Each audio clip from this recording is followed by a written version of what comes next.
আসসালামু আলাইকুম। আমন্ত্রণ বাংলা ভিশন সংবাদে আপনাদের সাথে আছি নাদিরা আশরাফ। শুরুতেই বিআরবি কেবলস সংবাদ শিরোনাম। কঠোর বিধিনিষেধ শেষে চেনা রূপে রাজধানী, যানজটে ভোগান্তি, ফেরিঘাটে ভিড়, খুলেছে মার্কেট ও বিপণী বিতান, খুশি ক্রেতা বিক্রেতা। করোনায় দেশে আরও 237 মৃত্যু, রাজধানীর টিকা কেন্দ্রগুলোতে ব্যাপক ভিড়, চীন থেকে কেনা হবে আরও 6 কোটি ভ্যাকসিন।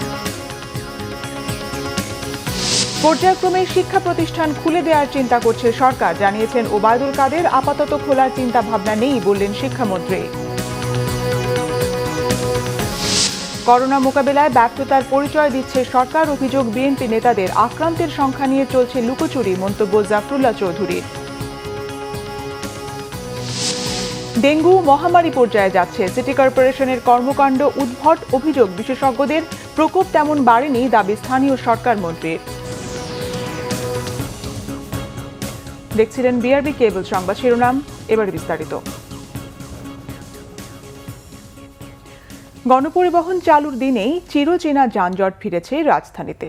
দীর্ঘদিন পর প্রয়োজন মেটাতে রাস্তায় বের হতে পেরে স্বস্তিতে নগরবাসী।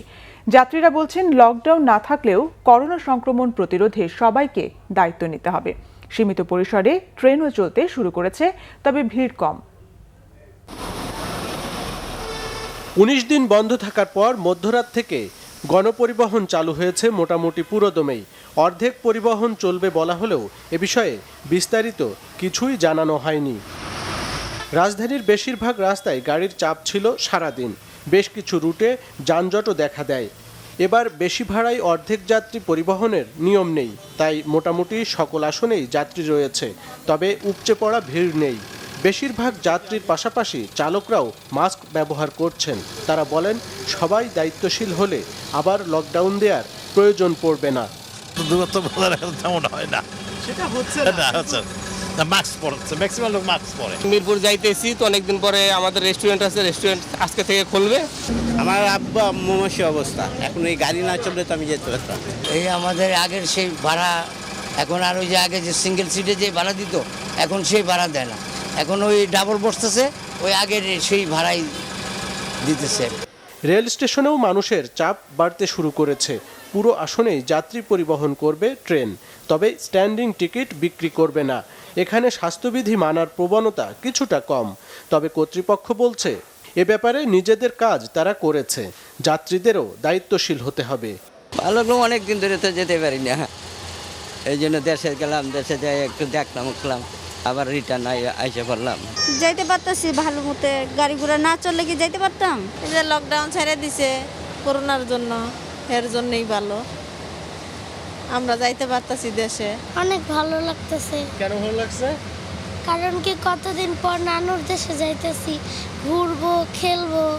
আমরা এনে থার্মাল স্ক্যানার রাখছি যাতে তাপমাত্রা মাপা যায়, এবং স্যানিটাইজার সামনে আছে যাতে মানুষের হাতে মাখতে পারে, এবং সারা স্টেশনটা আমরা জীবাণুনাশক স্প্রে করেছি, এবং প্রত্যেকটা ট্রেনে আমরা জীবাণুনাশক স্প্রে করি। রেলওয়ে জানিয়েছে, যারা আগেই টিকিট কিনেছিলেন কিন্তু লকডাউনের কারণে ভ্রমণ করতে পারেননি, তারা টাকা ফেরত পাবেন। এরকম 32 লাখ টাকা এখনও রেল বিভাগের কাছে জমা রয়েছে। আরিফুল হক, বাংলা ভিশন, ঢাকা। দর্শক, এই মুহূর্তে সদরঘাট লঞ্চ টার্মিনালে আছেন সিনিয়র রিপোর্টার মুহিবুল্লাহ মুহিব। সরাসরি তার সঙ্গে কথা বলবো। মুহিব, লঞ্চ চলাচল কি শুরু হয়েছে? ভিড় কেমন দেখছেন? স্বাস্থ্যবিধি কি মানা হচ্ছে? নাদিরা, আপনি জানেন যে কোরবানির ঈদ শেষ হওয়ার পরে 23 তারিখ থেকে অর্থাৎ লকডাউন শুরু হয়েছিল, এবং লকডাউনের 19 দিন শেষ হয়েছে গতকাল। সেই 19 দিন শেষ হওয়ার পরে আজকেই শুরু হয়েছে যান চলাচল এবং লঞ্চ চলাচল। যদিও লঞ্চ চলাচল সম্পূর্ণরূপেই করছে, কারণ সড়কপথে আমরা যেমন অর্ধেক গাড়ি চলার নির্দেশনা দেখেছি, সে ধরনের নির্দেশনা কিন্তু নৌপথে নেই। সকাল থেকে 43টি রুটে, দক্ষিণাঞ্চলের 43টি রুটে ইতিমধ্যেই 65টি লঞ্চ ছেড়ে গেছে রাজধানীর সদরঘাট লঞ্চ টার্মিনালে থেকে। আপনি জানেন যে দেশের সর্ববৃহৎ নদীবন্দর, এখান থেকেই লঞ্চ চলাচল করে। এই টার্মিনাল থেকেই আসলে দক্ষিণাঞ্চলমুখী যেই মানুষ, সেই যাত্রীরা এখান থেকেই যাতায়াত করে তাদের গ্রামে ফেরে। তো এখান থেকে 65টি যে লঞ্চ ছেড়েছে তাতে কিন্তু আসলে যাত্রীদের ভিড় ছিল, অর্থাৎ 19 দিন পরে যে লঞ্চ চলাচল শুরু হয়েছে, যারা দীর্ঘদিন বাড়িতে যেতে পারেননি তারা কিন্তু ভিড় করেছেন বাড়ি ফেরার উদ্দেশ্যে। অনেকেই ঈদে দীর্ঘদিন করোনার কারণে তারা অনেকেই বাড়িতে ফিরতে পারেননি, তারা এবারে কিন্তু অনেকেই ঝুঁকি নিয়েছেন বাড়ি ফেরার জন্য, অর্থাৎ এই সুযোগ পাওয়ার কারণে অনেকে স্বজনদের কাছে ফিরতে চান।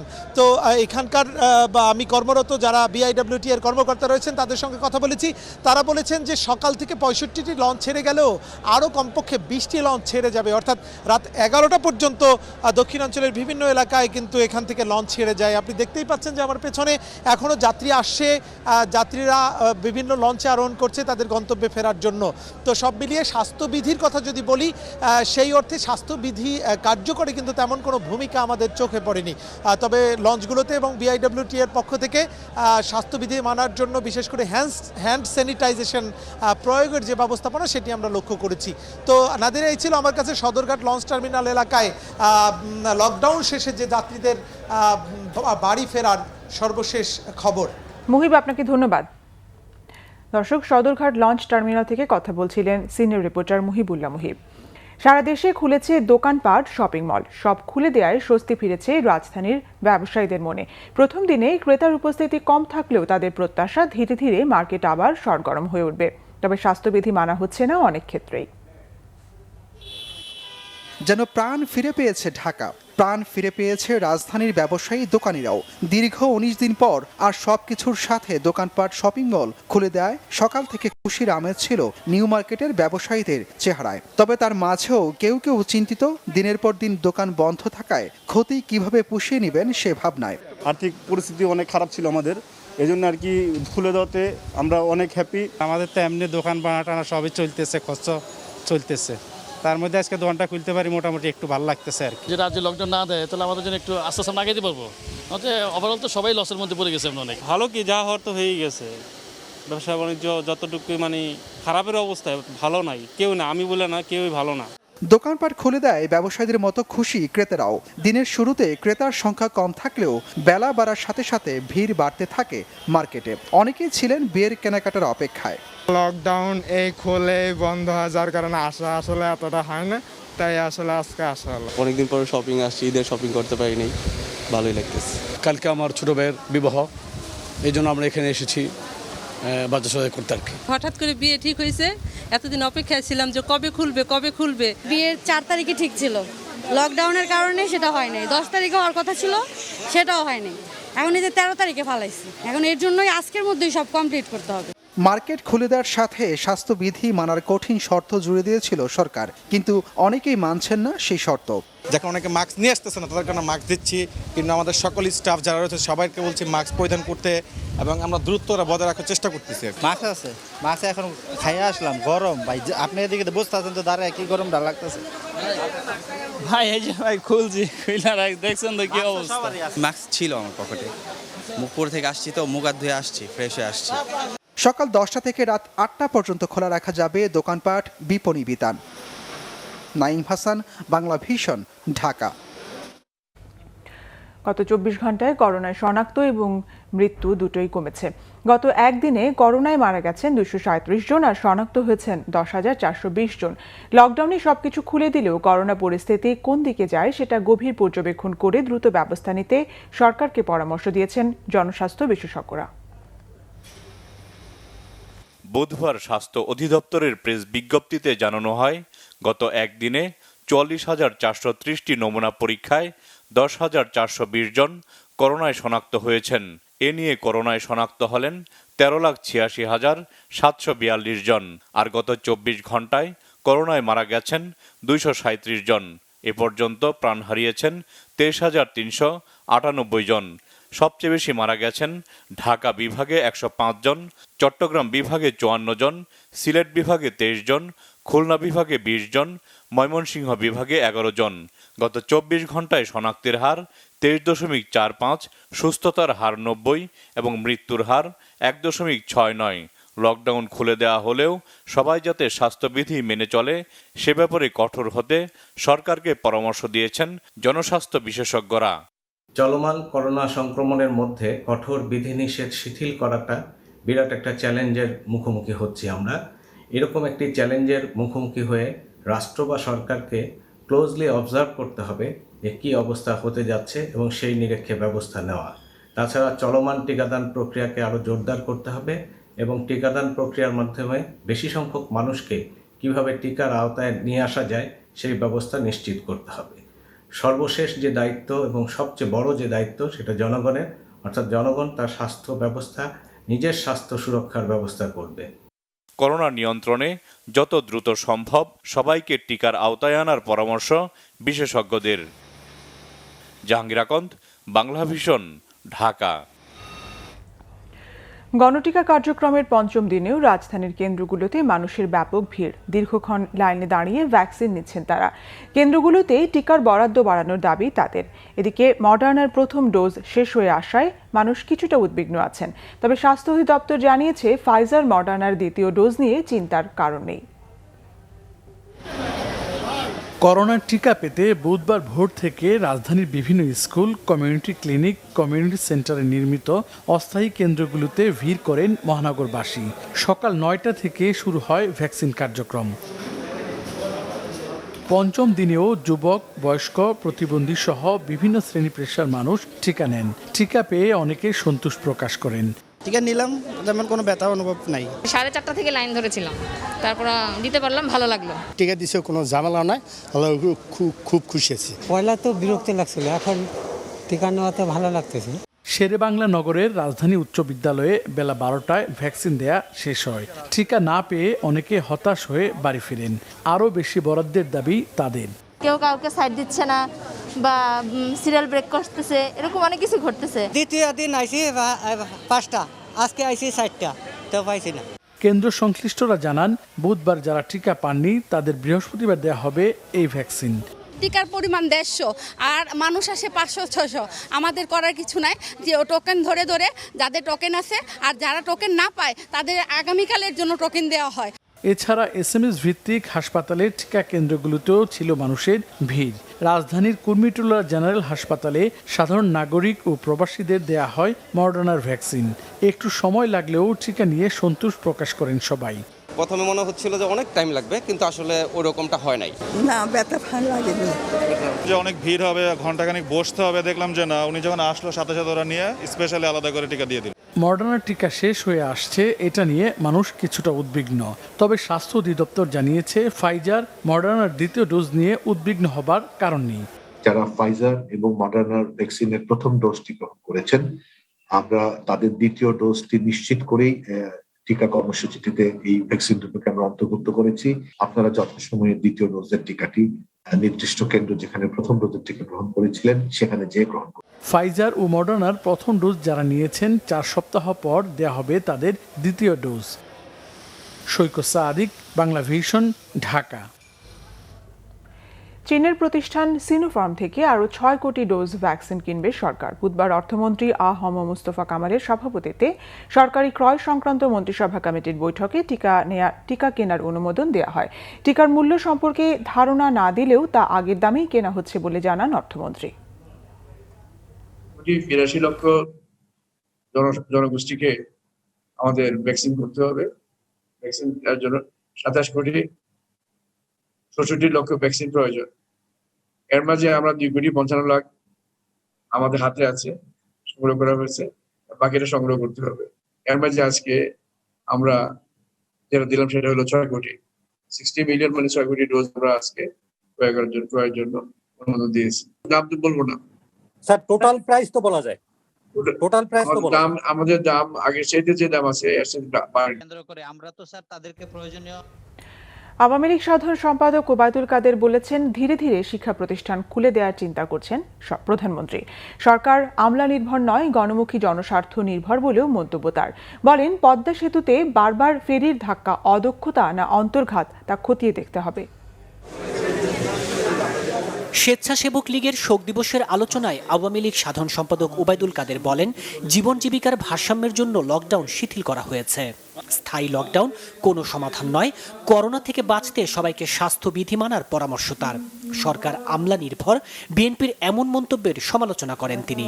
প্রধানমন্ত্রী দেশরত্ন শেখ হাসিনা ক্রমান্বয়ে শিক্ষা প্রতিষ্ঠান খুলে দেওয়ারও সক্রিয় চিন্তা ভাবনা করছেন। শেখ হাসিনার সরকার রাজনৈতিক সরকার, রাজনীতিকরা সিদ্ধান্ত নেয়, বাস্তবায়ন করে আমলারা। সরকার সঠিক পথেই আছে। এ সরকার আমলা নির্ভর নয়, এ সরকার গণমুখী সরকার, এ সরকার জনস্বার্থ নির্ভর সরকার। পদ্মা সেতুতে বারবার ফেরির ধাক্কা নিয়েও প্রশ্ন তোলেন ওবায়দুল কাদের।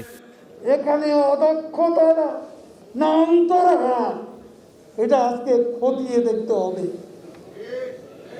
বারবার কেন পদ্মা সেতু আক্রান্ত হচ্ছে। এদিকে টিকা নিয়ে বিএনপি এখনো বিভ্রান্তি ছড়াচ্ছে বলে আবারও অভিযোগ করেছেন তথ্য ও সম্প্রচার মন্ত্রী ডক্টর হাসান মাহমুদ। শোক দিবস উপলক্ষে সচিবালয়ে আলোকচিত্র প্রদর্শনীর উদ্বোধন করে তিনি এ অভিযোগ করেন। এই টিকার বিরুদ্ধে অপপ্রচার চালানো মানেই জনস্বার্থ বিরোধী অপপ্রচার। তাই তিনি গতকালও আবার জনস্বার্থ বিরোধী অপপ্রচার চালিয়েছেন, যেটি বাংলাদেশের আইন অনুযায়ী শাস্তিযোগ্য অপরাধ। তাইমুর রশিদ, বাংলা ভিশন, ঢাকা। এদিকে করোনা পরিস্থিতি স্বাভাবিক না হওয়া পর্যন্ত খুলছে না স্কুল কলেজ, জানিয়েছেন শিক্ষামন্ত্রী ডাক্তার দীপু মনি। সরকারি বাসভবনে সাংবাদিকদের সাথে আলাপে শিক্ষামন্ত্রী একথা জানান। অবস্থাটা তো আমরা সবাই পর্যবেক্ষণ করছি। এখন যেহেতু টিকা ব্যাপকভাবে দেওয়ার কার্যক্রমটা শুরু হয়েছে, তখন হার্ড ইমিউনিটির বিষয়টি যেহেতু চলে আসবে, তখন আমাদের জন্য শিক্ষা প্রতিষ্ঠান খুলে দেওয়া অনেক সহজ হয়ে যায়। আমরা তো চাই যত দ্রুত সম্ভব শিক্ষার্থীদেরকে তাদের স্বাভাবিক পরিবেশে ফিরিয়ে নিয়ে যেতে। কারণ বিএনপি নেতাদের অভিযোগ, করোনা মোকাবেলায় সরকার ব্যর্থতার পরিচয় দিচ্ছে। জনগণের কাছে দায় দায়িত্ব নেই বলেই ক্ষমতাসীনরা উদাসীন বলেও মন্তব্য করেন তারা। করোনা মোকাবেলায় কেরানীগঞ্জে স্বাস্থ্য সুরক্ষা সামগ্রী বিতরণের সময় তারা এইসব মন্তব্য করেন। অন্য দেশের অভিজ্ঞতা নিয়ে এই সরকার পদক্ষেপ গ্রহণ করতে পারতেন, কিন্তু গ্রহণ করেননি। কারণ এমন একজন স্বাস্থ্যমন্ত্রী বসিয়েছেন, এমন অথর্ব স্বাস্থ্যমন্ত্রী, যে করোনা কি, করোনার জন্য প্রতিকার কি করতে হবে, করোনা মোকাবেলার জন্য কোনো ন্যূনতম ধারণা যদি তার থাকতো, তাহলে অনেক কিছুই নিয়ন্ত্রণ করা যেত। কি আন্দোলন করবে এই সরকারে, কিভাবে ধমক দিবেন? আমি বললাম এই সরকার ভেন্টিলেশন আছে, এই ভেন্টিলেশনটা খুলে গেলে সরকারটা নাই। ওরা আতঙ্কে আছে, ওদের হারাবার যন্ত্রণা সারাক্ষণ, ওদের প্রাপ্তির কোনো বিষয় নাই, আমাদের হারানোর কিছু নাই। এদিকে করোনায় আক্রান্তের সংখ্যা নিয়ে লুকোচুরি করা হচ্ছে বলে অভিযোগ করেছেন গণস্বাস্থ্যের প্রতিষ্ঠাতা ডাক্তার জাফরুল্লাহ চৌধুরী। সমন্বিত প্রচেষ্টায় করোনা মোকাবিলার কথাও বলেন তিনি। কোভিড-19-এর বিস্তার বন্ধে শিক্ষার্থী ও শ্রমিক সহ তৃণমূলের মানুষকে টিকার আওতায় নিয়ে আসার আহ্বানও জানান ডাক্তার জাফরুল্লাহ চৌধুরী। দেশ ক্রমেই ক্ষতির দিকে যাচ্ছে, একটা ভয়ানক সমস্যার দিকে অগ্রসর হচ্ছে। মৃত্যুর হার যা প্রকাশিত হচ্ছে তার চেয়ে অনেক বেশি মৃত্যু হচ্ছে বিভিন্ন কারণে। এর সাথে যোগ হয়েছে ডেঙ্গু। ঢাকা শহরবাসীর যেটা ডেঙ্গু, প্রতিদিন কয়েকশো করে লোক হসপিটালে হচ্ছে। টিকার ব্যাপারে অনুগ্রহ করে মিথ্যাচার করা বন্ধ করুন। যেটাই আছে আপনাদেরকে অনুরোধ করছি, সেটাকে দিয়ে স্কুলের ছাত্রছাত্রী এবং শ্রমিক এদেরকে দিয়ে শুরু করেন, ক্রমে গ্রামগঞ্জে সব জায়গায় নিয়ে যান। ডেঙ্গু বর্তমানে মহামারী পর্যায়ে চলে যাচ্ছে বলে জানিয়েছেন কীটতত্ত্ববিদরা। ডেঙ্গু নিধনে সিটি কর্পোরেশন উদ্ভট কর্মকাণ্ড করছে বলেও অভিযোগ করেন তারা। শুধু লার্ভা মেরে ডেঙ্গু নিধন সম্ভব নয় বলে জানান বিশেষজ্ঞরা। এদিকে গত 24 ঘন্টায় আরও 213 জন ডেঙ্গুতে আক্রান্ত হয়ে হাসপাতালে ভর্তি হয়েছেন। এর মধ্যে রাজধানীতেই 188 জন। করোনা মহামারীর মধ্যেই ভয়াবহ রূপ নিতে যাচ্ছে রাজধানীর ডেঙ্গু পরিস্থিতি। দিন দিন বাড়ছে রোগীর সংখ্যা। সিটি কর্পোরেশনের নানা প্রয়াসেও থামছে না ডেঙ্গুর বিস্তার। তবে বিশেষজ্ঞদের অভিযোগ, ডেঙ্গু প্রতিরোধে সঠিক ব্যবস্থা ও কৌশল নিচ্ছে না দুই সিটি কর্পোরেশন। বড় বড় রাস্তার পাশে শুধু লোক দেখানো, স্প্রে ছিটানো আর জরিমানায় কাজের কাজ তেমন হবে না বলে মনে করছেন তারা। সেন্টার ফর গভর্নেন্স স্টাডিজ আয়োজিত ভার্চুয়াল সংবাদ সম্মেলনে এসব কথা বলেন কীটতত্ত্ববিদরা। ওই লার্ভাকে মেরে এই মুহূর্তে কোনো লাভ নেই, এই মুহূর্তে কাজ একটি হচ্ছে যে অ্যাডাল্ট মারার জন্য ফগিং করতে হবে আর কি। কিন্তু সিটি কর্পোরেশন যে মশার যে প্রকৃত বিশ্রামের স্থান, থাকার স্থান, সেই জায়গায় তারা করছে কিনা এইটার সুপারভিশন আমার মনে হয় ল্যাকিং আছে। এখানে উদ্ভট সব কর্মকাণ্ড চলতেছে। এখানে যে প্রোগ্রামটা তারা নিচ্ছেন এই সিটি কর্পোরেশন কিংবা সরকার মন্ত্রণালয় থেকে, এর কোনো সায়েন্টিফিক বেসিস নাই, এটা সঠিক নয়। এপিডেমিককে ঠেকাতে হবে, ঠেকানোর জন্য যে ইন্টিগ্রেটেড ভেক্টর ম্যানেজমেন্টের যে প্র্যাকটিস আছে, প্রিন্সিপাল আছে, সেই অনুসারে যদি কাজ না করা হয় তাহলে কিন্তু ফুল স্কেল এপিডেমিক হয়ে যাবে। শুধু মৌসুমে নয়, ডেঙ্গু দমনে সারা বছর কার্যক্রম চালানোর উপর জোর দেন তারা। আর্লি সিজনে আমরা এই মসকিটোটা কন্ট্রোল করে ফেলতে পারলে আমাদের কিন্তু এই সিজনে এত বেশি অ্যাংশাস থাকতে হয় না যে কখন কি অবস্থা, ডেঙ্গি কিভাবে বাড়বে। ডেঙ্গু নিধনে সিটি কর্পোরেশনের পাশাপাশি নিজেদেরও সচেতন হতে হবে বলছেন বিশেষজ্ঞরা। ইমরুল কায়েস, বাংলা ভিশন, ঢাকা। স্থানীয় পল্লী উন্নয়ন ও সমবায় মন্ত্রী তাজুল ইসলাম বলেছেন, ডেঙ্গুর প্রকোপ কমাতে সরকার সর্বোচ্চ চেষ্টা করছে, তবে বিশ্ব প্রেক্ষাপট বিবেচনা করলে দেশে বেশি বাড়েনি। সচিবালয়ে চট্টগ্রামের জলাবদ্ধতা নিরসন নিয়ে আন্তঃমন্ত্রণালয়ের বৈঠকের পর তিনি এই মন্তব্য করেন। ওয়ার্ল্ডের কনটেক্সটে যদি ইভ্যালুয়েট করেন তাহলে Bangladesh will be first successful country. এবং ফ্রান্সে আছে 28,000। আমি যখন তথ্যটা নিয়েছি, আমি ওইটাকে ফ্লি হিসাবে নিচ্ছি না। আমরা হোল হার্টেডলি কাজ করছি, আমাদের মেয়ররা কাজ করছে, কাউন্সিলররা কাজ করছেন। আমরা ওয়ার্ল্ড কনটেক্সটে আমাদের এখানে ভাড়া নেই, কিন্তু আমাদের গত বছরের কনটেক্সটে এই বছর অনেক বেড়ে গেছে। আমার 4,000 হয়ে গেছে, 4,000 ক্রস করছে।